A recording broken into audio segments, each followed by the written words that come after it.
Riyadh దేశంలో హింసకు గురైన తెలుగు మహిళకు విముక్తి కల్పించారు వరంగల్ కమిషనరేట్ పోలీసులు కాపాడినట్లు వరంగల్ పోలీస్ కమిషనర్ సుధీర్ బాబు తెలిపారు.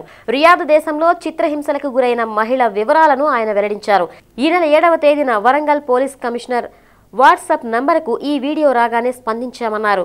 వరంగల్ ఈస్ట్ జోన్ డీసీపీ ఇస్మాల్ ఆధ్వర్యంలో ప్రత్యేక బృందాన్ని ఏర్పాటు చేసి ముంబైలోని ట్రావెల్ ఏజెంట్ షకీల్ అబ్దుల్లా షేక్తో సంప్రదింపులు జరిపామన్నారు. దీనిలో భాగంగా ఇండియాకు తీసుకొచ్చామని సిపి తెలిపారు.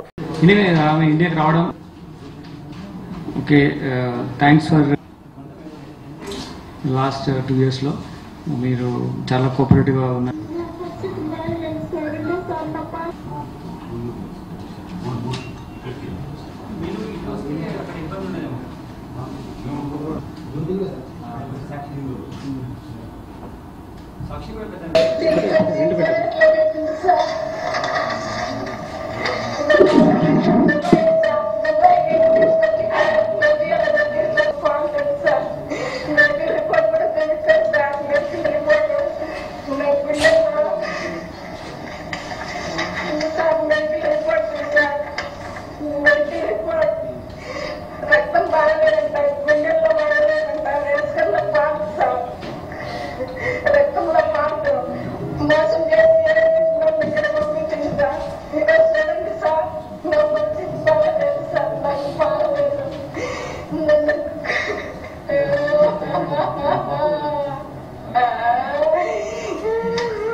ఈరోజు మా పోలీస్ కమిషనరేట్ స్థాపించబడి 2 సంవత్సరాలు అయింది. 2 సంవత్సరాలు అయిన తర్వాత కూడా 2వ సంవత్సరం అయిన ఈరోజు కూడా ఒక మంచి కేసు, ఒక నిర్భాగ్యురాలు విదేశాల్లో ఎటు దారి లేక అష్ట కష్టాల్లో పడుతూ తన వాళ్ళను చచ్చిపోయే ముందు కలవనటువంటి నిర్భాగ్యమైన పరిస్థితిలో ఉన్న ఒక మహిళకు వరంగల్ పోలీస్ కమిషనరేట్ అధికారులు ఆమెకు బాసటగా నిలిచి దేశంలో ఒక చిన్న రూమ్లో బంధించబడిన ఒక మహిళను మన దేశానికి తీసుకొచ్చి ఆమెకు ఫ్లైట్ టికెట్ ఏర్పాటు చేసి ఆమెకు కట్టాల్సిన డబ్బు కూడా ఏజెంట్స్ ఎవరెవరు ఉంటారో వాళ్ళు ఆమె తప్పు విధంగా ఒక దేశం తీసుకెళ్తే ఇంకో దేశంలో ప్లేస్మెంట్ చూపించడం, ఒక తర్వాత వెరిఫై చేస్తే ఆమె మీకు చెప్తుంది ఒక వేరే షేక్ అబ్దుల్లా అనే షేక్ రియాద్లో ఆమెను అమ్మినట్టుగా ఆమె చెప్తా ఉంది. ఆ పరిణామంలో ఆమెకు మీ అందరికీ కూడా సోషల్ మీడియాలో సర్క్యులేషన్లో ఉంది. ఇట్లా ఒక రూమ్లో బంధించబడి ఉన్నారు, చాలా దయనీయమైన పరిస్థితిలో ఉంది, ఆరోగ్యం బాగాలేదు, ఒక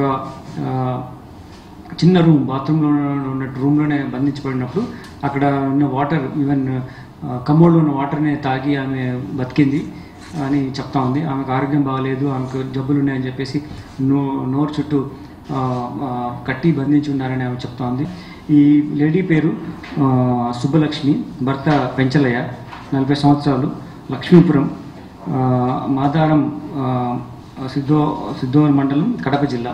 ఇది ఆంధ్రప్రదేశ్ రాష్ట్రం చెందినటువంటి మహిళ అయినా కానీ తెలుగు రాష్ట్రం కాబట్టి మన తెలంగాణ పోలీసు అందరికీ బాస్టర్గా నిలుస్తారు. ఎవరి కష్టాలు ఉన్నా కానీ మనకు ఇన్ఫర్మేషన్ వచ్చినప్పుడు డెఫినెట్గా రెస్పాండ్ అవుతున్న ఉద్దేశంతో మేము మా డిసిపి జోన్ ఇస్మాయిల్ గారిని అడగడం జరిగింది. ఇస్మాయిల్ గారు ఆయన టీం ఫామ్ చేసి అక్కడ ఉన్నటువంటి వాళ్ళతో మాట్లాడడం.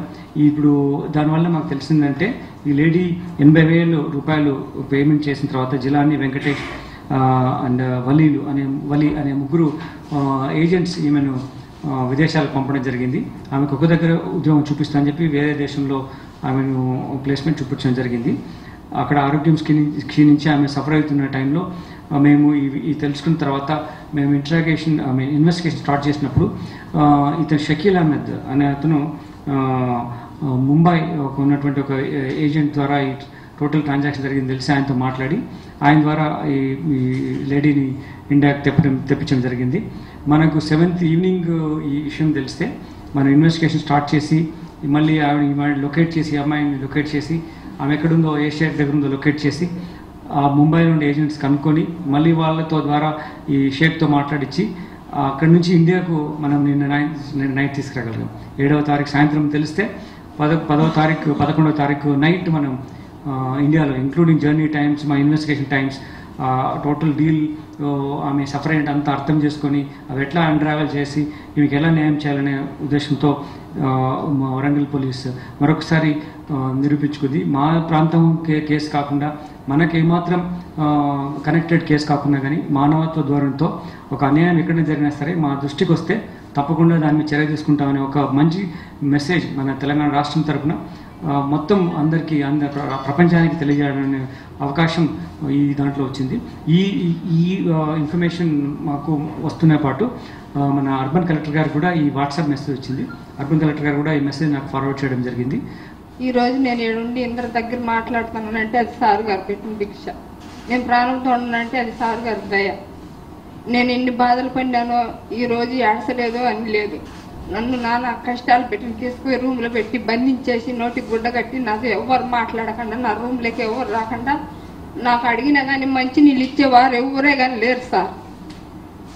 బాత్రూంలో నీళ్ళు తాగి బాత్రూంలో ప్లేట్ కడుక్కొని తినేసారు. నేను ఎవరే కానీ ఇంతమంది ఎవరు కాళ్ళు పట్టుకున్నా ఎవరిని భంగ పడుకున్నా ఎవరే కానీ సాయం చేసేవాళ్ళు లేరు సార్. ఈరోజు సార్ సాయం చేసి నన్ను ఇండియాకి రప్పించినాడు. జీవితాంతరం సార్కు ఫోటో పెట్టుకొని దండం పెట్టుకుని సార్ లేకపోతే నేను లేను సార్. ఈరోజు నా సౌదీలో నేను 70,000 వెంకటేశ్వర జిల్లాను ఒలికి 70,000 లెక్కించి దుబాయ్కి అని పోయినా సార్. దుబాయ్ నుంచి నన్ను సౌదీకి అమ్మేసి 2 లక్షలకు 2 లక్షలకు అమ్మేసి ఆ నుంచి చెడు తీసుకుపోయి నన్ను మళ్ళీ ఏరే వాళ్ళకి అమ్మేసిండు. అక్కడ నా ఆరోగ్యం బాగలేదు. నాకు గుండెల్లో ఎస్కర్లో ఫాల్ట్ అని చెప్పి రక్తంలో ఫాల్ట్ అని రూమ్లో తీసుకొచ్చి బంధించింది సార్. నాకు సార్ న్యాయం చేసి ఇండియాకి తెచ్చింది సార్. ఈయన నా భర్త. ఆయనకు యాక్సిడెంట్ అయ్యి 3 ఆపరేషన్లు చేసింది. నిన్న డబ్బంతా ఆపరేషన్లకే సరిపోయింది సార్. కనీసం ఈ రోజు నా బిడ్డలు తినేదానికి కూడా కలేదు సార్. అంత తీవ్రమైన పరిస్థితిలో ఉంటాం సార్. మేము ఏం మాట్లాడాలో ఏం మాట్లాడకూడదు కూడా నాకు వచ్చి మన ఆంధ్రదేశంలో ఆడాలను మగవాళ్ళందరినీ చూసేసరికి నాకు ఒక సంతోషం అనేది అనిపించింది సార్. అసలు నేను చూస్తానో చూడలేను నా బిడ్డలు అనే స్థితిలో ఉన్నాయి సార్. ఆ స్థితిలో నన్ను కాపాడింది సార్. నా బిడ్డలు చూడలేను. ఏదైనా కానీ ఏదో ఒకటి చేసి నేను నాకు జరిగిన అన్యాయం ఎవరికి జరగకూడదని చెప్పి నేను వాట్సాప్ చేసి ఎవరికి తెలియకుండా వాట్సాప్ చేసి ఫేస్బుక్ని మా బిడ్డలు అంటావు నేను ఏదైనా చేసినప్పుడు ఫేస్బుక్లో వాట్సాప్లో ఈమెయిల్లో పెడితే కొనక దేశాల కంటికి పోద్ది అని చెప్పి ఆ మాట గుర్తొచ్చి నేను ఏరే వాళ్ళం కాళ్ళు గడుపులు పట్టుకొని అన్ని రిపోర్ట్స్ తెప్పించుకొని నేను వాట్సాప్ చేసి ఈమెయిల్ నా తమ్మునికి పంపించిన. నా తమ్ముడు ఈమెయిల్కు కంటికి పంపించేసింది సార్. ఆ పంపించడం వల్ల సార్ ఎవరో ఒకరు నన్ను కాపాడకపోతారా అనే ఆశతో కాపాడతారని ఆశతో ఆమె అద్దరి చేసిన సార్. అది సార్ కాపాడి నన్ను ఇండియాకి తెప్పించి నా బిడ్డలకు అప్పచెప్పినందుకు సార్కి జీవితాంతం రుణపడి ఉంటారు సార్.